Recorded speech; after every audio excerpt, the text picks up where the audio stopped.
Welcome to Movies We Love Recapped. Today we will look at a 2013 splatterfest entitled All Hallows Eve. Spoilers ahead. Stick around to the end and I'll give you my personal take on this strange horror fest. Here we go. The movie begins with a babysitter named Sarah. She is caretaking two kids named Tia and Timmy.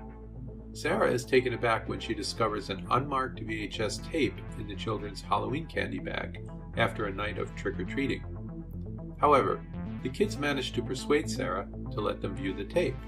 The videotape opens with a young woman named Casey waiting for a train late at night in an empty depot.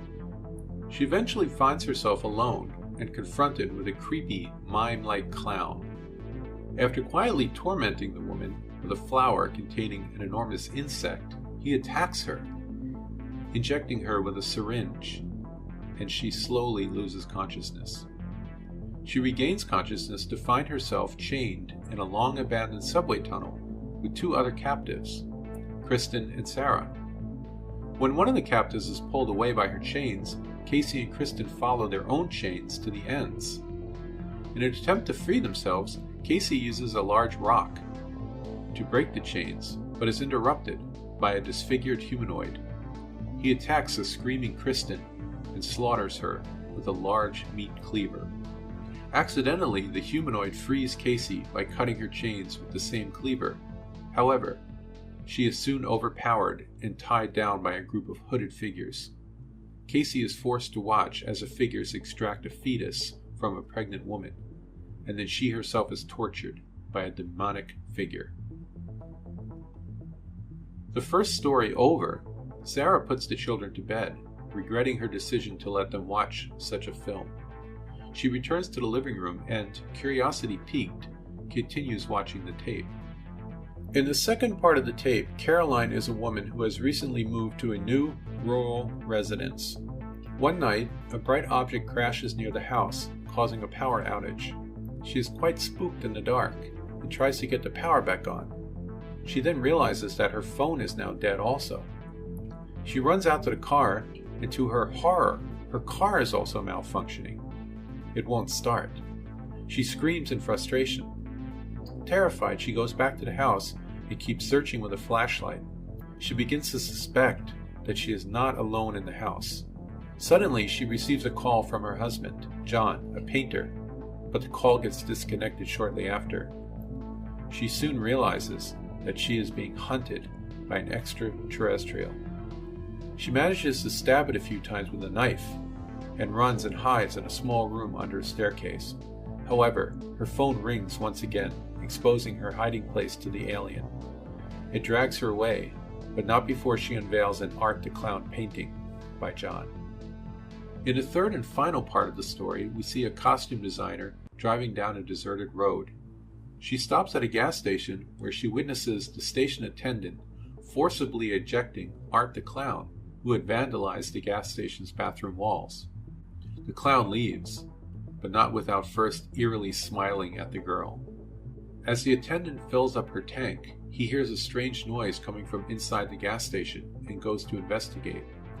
When he doesn't return, the young lady decides to check it out for herself and discovers Art dismembering the attendant's body with a hacksaw. In a panic, she runs away and escapes in her car, but she sees Art hitching a ride on the side of the road. She then almost collides with another car and runs off the road. While she's stopped, Art appears and tries to get in her car. She frantically drives away, crying in fear. She then sees another car stopped at the side of the road and stops for help, but the person behind the driver's wheel is badly mutilated. Again, she drives away screaming. Suddenly, she realizes Art is behind her, and he tries to suffocate her with cellophane wrap. She crashes the car and runs off on foot. She manages to escape and takes refuge in a large shed. Art breaks into the shed by coming up through the floor and attacks her with a homemade whip made of sharp objects. She finds a scalpel and fights back, stabbing him in the eye and in the back with a knife, before fleeing again. A man comes to her aid and drives her towards a nearby police station, but Art follows him in his car and shoots the man in the head, causing them to crash into a tree. Later, the costume designer wakes up on a makeshift operating table and discovers that Art has amputated her limbs. Art laughs maniacally while pointing at her. After being disturbed by what she's just witnessed, Sarah turns off the television. Shortly after, the phone rings, and when she answers, she hears the costume designer from the third segment begging for help. Suddenly, the television turns back on and displays a dingy room. Art steps into the frame and approaches Sarah from within the screen, pounding on the glass. To her horror, Sarah then sees herself on the television screen with Art standing behind her. In a panic, she rips the tape out of the VCR and smashes it on the floor. A few moments later, she hears Tia and Timmy screaming, prompting her to run upstairs. Outside the children's room, Sarah comes face to face with Art, covered in blood, laughing maniacally and gesturing for her to enter. Overwhelmed with fear, Sarah covers her eyes. When she opens them again, Art has disappeared. Upon entering the room, Sarah discovers the gruesome scene of Tia and Timmy's dismembered bodies, and the word Art scrawled in blood on the wall. Now, here's my personal take on this film.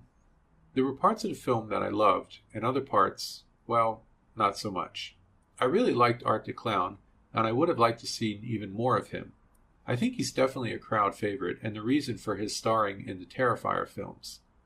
I believe All Hallows Eve was his first on-screen appearance. The second section, with the alien, in my opinion, was a waste of time. I wish the writer would have just left it out. Now, this film was also very predictable and cliched in the horror genre, but, well, I think Art saves it in the end. Well, that's it for me. Thanks, and see you next time. If you enjoyed this video, please hit the like and subscribe button. Leave a comment below. What was the best or worst part of this recap?